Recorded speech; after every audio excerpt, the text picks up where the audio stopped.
Hello, সরে বসো, সরে বসো। হ্যালো,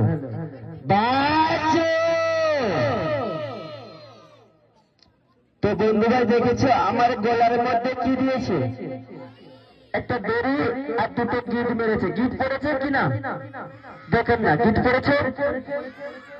হ্যাঁ ভাই, আচ্ছা ভাই এখানে আসো তুমি। আচ্ছা ভাই, তুমি আমার এই গলায় গিটটা কি কারণে মেরেছো? আমার মুরগি চুরি করে নিয়েছিলে। আসতে ভাই, আমি নাকি ওনার মুরগি চুরি করেছি ভাই। আচ্ছা তুমি এসো এখানে ভাই। আচ্ছা তোমার কাছে কি করেছি ভাই? তুমি আমার গলায় দড়ি দিয়েছো। হাঁস চুরি করেছি। এই দাদা ভাইয়ের মুরগি চুরি করেছি, এই দাদা ভাইয়ের হাঁস চুরি করেছি। আর এই কারণে দুই দাদা ভাই মিলে আমার গলার মধ্যে একটা ফাঁসি দিয়েছে। যেমন আমি চোর আর এই দাদা ভাই মালিক, আর আমি এই মালিকের ঘরে চুরি করতে গিয়েছি। ওই কারণে আমাকে ধরে গলায় দড়ি দিয়েছে। বলছে বাঁচো, যতক্ষণ খেলা হবে। সাইলেন্স হবে ভাই, সাইলেন্স। যতক্ষণ খেলা হবে একটু সাইলেন্স হবে বন্ধু ভাই। শুরু করবো খেলা, গান শুরু করে মাস্টার। রিয়া রিয়া রিয়া রিয়া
কি হয়েছে ভাই? হ্যাঁ বলো, আর বলো। দিনে দুপুরে ভেবে সাইকেল চড়াচড়ে ঘোরাবো। হ্যাঁ? আমাদের খেলা সাইকেল চুরি করছিল। পাড়ার লোকের সাইকেল। তুই কিভাবে দেখেছিস? আজ তো ফাঁদ পেতে ছিল। হাত পেতেছিলিস? তো বন্ধু ভাই, খেলা ভালো লাগেনি? হ্যাঁ ভালো লাগেনি? ভালো লাগেনি? জোরসে তালি দেখি আপনাদের তালে। এই আলতাফ কালাকার বয়, আলতাফ কালাকার বয় সবাইকে দেখিয়ে দিয়ে যাবে কালাকার। হ্যাঁ শুরু করবো সেই আকর্ষণীয় লালা মজনু, রেডি করো, গান শুরু করো। আর